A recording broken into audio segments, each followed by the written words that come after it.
Welcome to Hello OLLI this morning. It's a pleasure to be here with you. I'm Katherine Kidd, and I am an active member of the Osher Lifelong Learning Institute at Berkshire Community College, which we affectionately call OLLI. And my guest this morning is Dr. James Kraft. And Dr. Kraft was a professor of American literature at a number of universities, at Wesleyan University in Connecticut, at the University of Laval in Quebec, and I'm blanking on the third one, Jim. University of Virginia. University of Virginia, yes, we've got that good Southern accent. And OLLI has classes, as many of you know, and we also have what are called shared interest groups. And these are groups of people who just have a common interest, and they gather on a regular basis, oftentimes not at BCC or at an official OLLI class location, but at a site where it's very relaxed and sort of chill. And Jim has been convening these shared interest groups for a number of years on a variety of topics.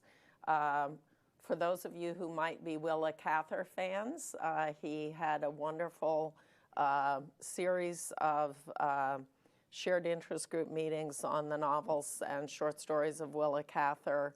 But this year, he's gone big. He has two shared interest groups, one on American short stories and the other on films. And his film selection is very eclectic, includes films from the United Kingdom, from the US, from Japan, Mexico, France, Italy. So if you're a film buff, Jim's shared interest group might be of interest to you. But we're going to start talking about the short stories that he will be leading discussions on. And for those of you who like short stories, it's a wonderful collection, beginning with what most scholars consider the first short stories written in America by Washington Irving and continuing right up to the present day. So Jim, why did you pick short stories as a topic that you wanted to share with others?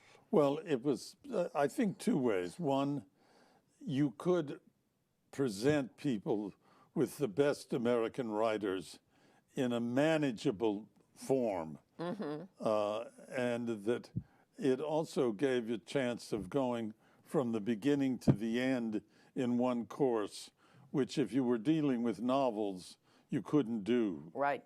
And so the way I set it up was that each of our sessions has three short stories. So we begin with Washington Irving's Rip Van Winkle, but we also included Nathaniel Hawthorne's Young Goodman Brown, about a man who confronts with the devil.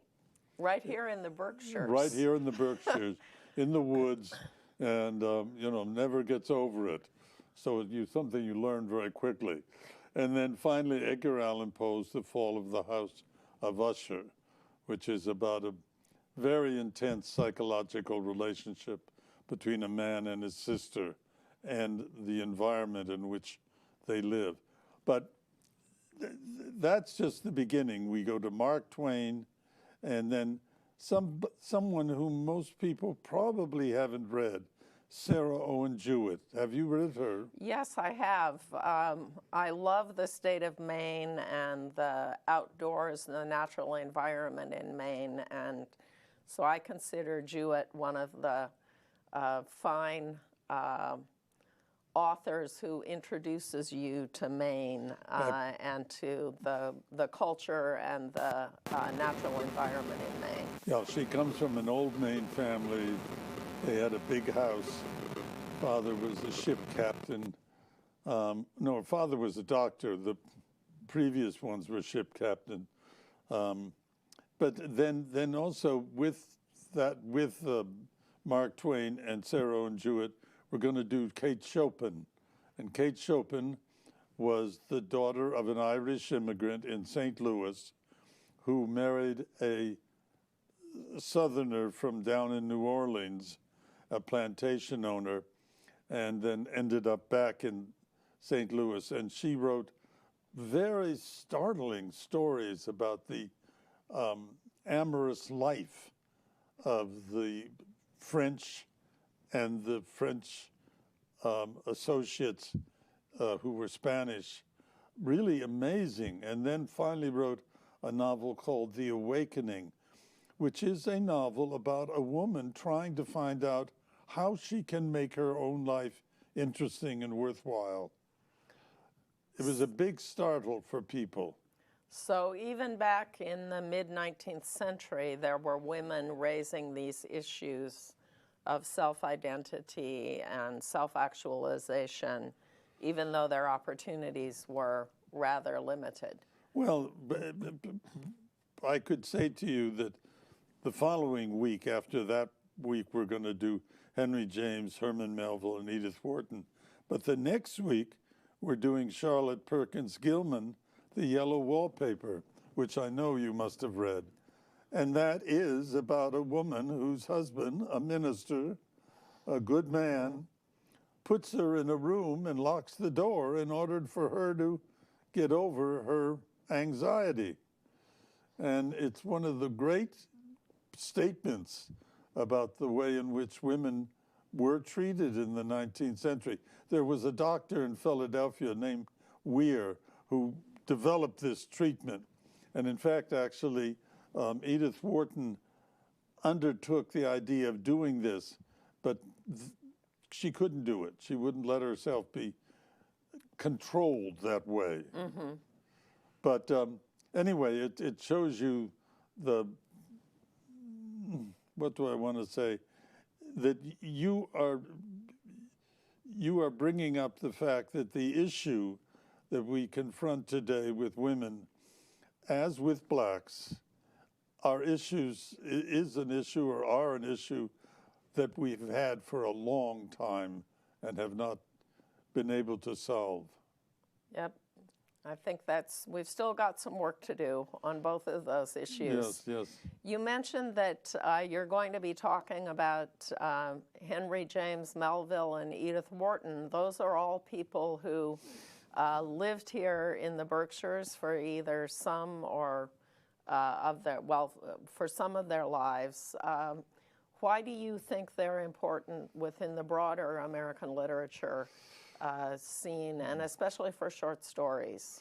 Well, I think that the three of them would be on anybody's list of the 5, 6 best writers in American literature.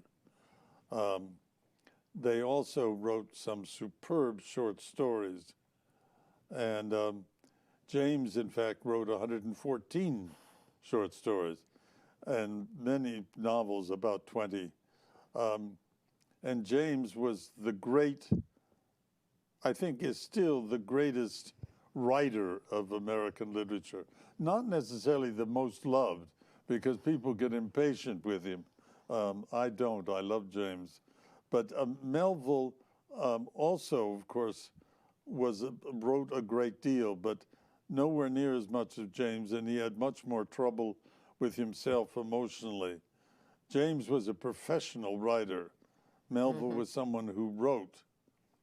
And Edith Wharton, too, I would call a professional writer and a very serious writer. And Ethan Frome is the story that she wrote about an incident in the Berkshires. And summer, Ethan Frome is in the winter, and summer, which is about a young woman in the Berkshires. So it's wonderful to have these opportunities to read short stories that are considered part of the canon of American literature, but that are rooted here in the place where we live. It's a great, great opportunity. I mean, you can go to Wharton's house, you can go to Melville's house, you can find James in both those places. It, we live in one of the richest literary historical areas of the United States. And I think that's part of the reason that I was interested in the short story, because it was a way of covering a whole bunch of these really interesting writers, many of whom, you know, are part of our own culture right Yes. here. Could you talk a little bit about some of the current writers or more contemporary writers that you're going to be covering in the class? Well, the last group is, there's this very short story by John O'Hara, who is now not thought of so well. I think he's a very good writer, and he's a good entertainer, which is no small virtue at all. But it's a little tiny story, and I can't wait to have it in the class because it's got one really tricky element in it, and I want to see if they find it. Then J.D. Salinger's A Perfect Day for Banana Fish, and Raymond Carruthers' Cathedral. Now, those are very recent, but the last group is all people who are writing right now. Annie Proulx, and my one non-American, Alice Munro, the Canadian woman who won the Nobel Prize, who writes the most beautiful short stories. I mean, they're just marvelous because they're so well written and so well thought out and so engaging on the level of the issues.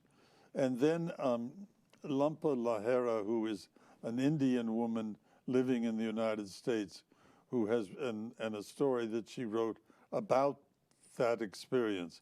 And finally, a man who's been teaching at the University of Vermont for many, many years and has written many short stories and novels, David Huddle. And there's a nice little bit there to just quickly say, and that is when I was teaching at the University of Virginia, this man came into the class who was older than all the freshmen, and he'd been in the war in Korea. Mm-hmm. And he was having trouble, just having trouble with life after that terrible experience. And I didn't decide to do anything special, except I thought he was good and that I wanted to pay attention. And when he wrote a book about learning how to write, the first person in the book was me. Oh, thanking what an honor. Me for having, you know, reached out and pulled him into it. And we still are in touch with one another. So he wrote a series of short stories about a single woman in Vermont, I think are terrific. And so that's a group of late writers. None of them is a big name like mm-hmm. Joan Didion or anything like that. Although Alice Munro is, of course, even yes. a bigger name. And Annie Proulx, who I loved, was furious when Brokeback Mountain didn't win the Oscar. And she knew damn well it was because it was about homosexuality. Well, you're not afraid to take on some challenging issues with these. Why did you decide to teach about film after spending your life in literature? I don't know. I love film, and it just came to me that why couldn't I take my skills as a teacher of English and of criticism and apply the same techniques to films so that people learn to interpret films in a deeper and more effective way. And so I put together a list of very unusual kinds of films that I think, for example, we begin with Charlie Chaplin's Modern Times, which I have to tell you is simply a superb experience. We just taught that last week, and the room was just alive with his wonderful energy. And then next time we're doing The Birth of a Nation, which is a very controversial film that really exploits the blacks during the Reconstruction period, but is an important film in that the director of it, Griffith, used all kinds of film techniques that had never been used before. And then we're going to show a film of that time that was very well made by Orson Welles, Citizen Kane, and also about the emergence of great wealth during that period. And then a successful, very successful commercial film, Casablanca, which has Humphrey Bogart and Ingrid Bergman. Awfully hard to imagine how you duplicate that today. You know, the two of them were so marvelous together in that movie. And the movie, and then we'll end this first group of movies with the great opening of Fantasia that Walt Disney did, and really, as my father said, he gave dignity both to the classical music and to these, what's the word I'm looking for? Cartoons. Cartoon-like Yes. Features. And as my father was a great lover of cartoons and of comic things, I have to tell you one that gives you some idea. Every time we went to a movie, he'd stop at the door and he'd say, "Oh my God, I wish the piano were here." And I'd have to say, "Oh, Dad, why?" And he would say, "Because the tickets are on it." Oh. That's going to get a little family joke having to do with the movies. So wonderful memories. There are many people, including myself often, who, if I've read a book that's been turned into a movie, I'm often disappointed in the film. But sometimes films can bring a scene from literature to life in a way that can't happen in a book. What are some of the things that you think are really important in the way films are made that communicate with us in a different way than a short story or a novel would? Well, let's take a very simple one. You can have an entire movie that never mentions the weather or the climate or the landscape or any of those aspects, but shows it all the time. And it makes a statement all the way through, whether it's being said or whether you're just looking at it. Whereas if you're reading a novel, that has to be written. Mm-hmm. And I don't think necessarily one is better than the other, but they're very different, because you can't do in a novel what you can do in a film. Yeah, I'm thinking just of two films that come to mind as you're talking about the weather and the landscape, Lawrence of Arabia and August Osage County, where the landscape in both of those is a character that's as big or bigger than the individuals, and in the Osage County story, the family whose story is being told. Yeah, and you know, dealing with character, you can put a camera on a man or a woman and have them say absolutely nothing and say a whole book, you know, in 5-10 seconds.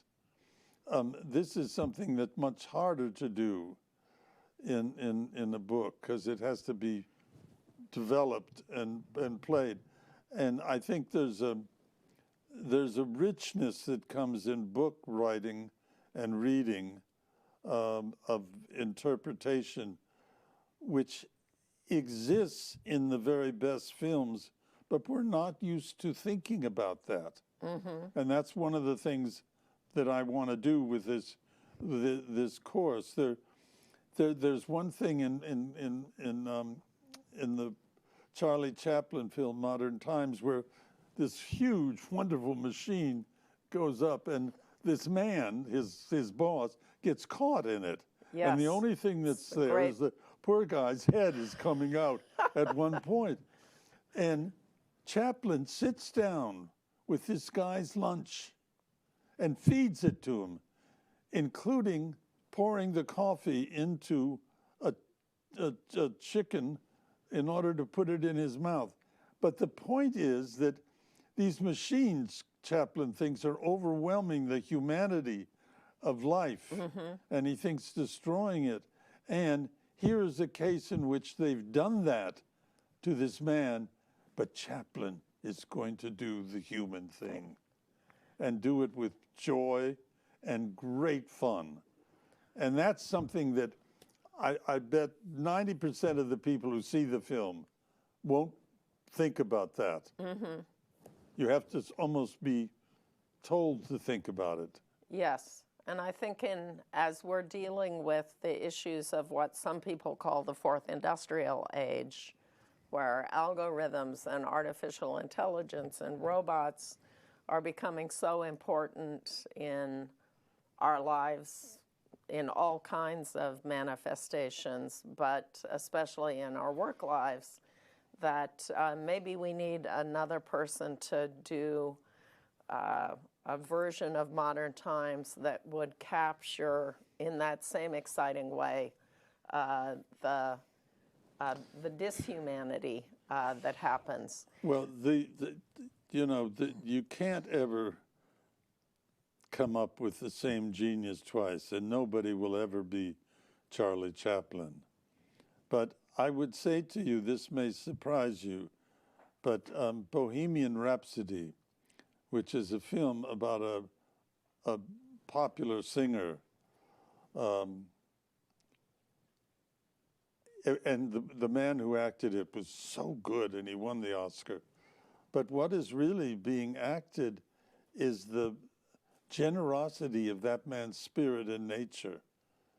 And he's not funny in the way that Chaplin is, but he is serious in the way that he understands the dimension that can be given to people by someone who has decency and concern, which he had, the man in the movie. And that's wonderful to have that kind of thing depicted. I noticed that one of the films that you have on your list is The Bicycle Thief, and my husband's a great bicyclist, and for quite a while we were watching lots of films about bicycles. And The Bicycle Thief was one of those that we enjoyed very much. Why did you pick that particular film? Because it's one of the very, very best, earliest, realistic, modern films. The war and after the war. And it's like it starts a whole series of particularly Italian films, but also that Bicycle Thieves, and then Rocco and his Brothers, which is again about poor people working in Italy, and then The Third Man, which is in Austria, and then finally The Godfather, which presents the mafia and the whole issues, but you then go into La Dolce Vita, and a film that most people don't know, The Leopard. And these are all coming out of Bicycle Thieves, out of this examination of the ordinary life of very ordinary people, which, almost prior to this, you went to the movies to be diverted, and that doesn't minimize the diversion. One of the greatest diversions in the world, and something that will never disappear, is Fred Astaire and Ginger Rogers. Dancing, yeah. Dancing. I mean, you can do anything you want in the world, and you'll never do what they can do on the screen for you. So, if you are interested in short stories, or if you are interested in film, Please consider joining one of OLLI's shared interest groups led by Jim Kraft. They take place at Devonshire on the Pittsfield-Lenox line, and you can learn more about them by going to the OLLI website, which is OLLI at Berkshire Community College, or you can call the OLLI office and ask about them. So Jim, one last thing, one last hook here for people who might want to come and listen to you talking about short stories or films. Is there one last movie that you'd like to talk about? Yeah, I think it's The Leopard. Okay. Lampedusa was an Italian nobleman from Sicily, and he wrote a book about the ending of nobility and the beginning of the sort of bourgeois moneyed class and how they came together. And save that thought. You're going to learn about that by coming to Dr. Jim Kraft's Beautiful film, movie, beautiful, shared beautiful. interest group. Great movie. Thank you. Hello.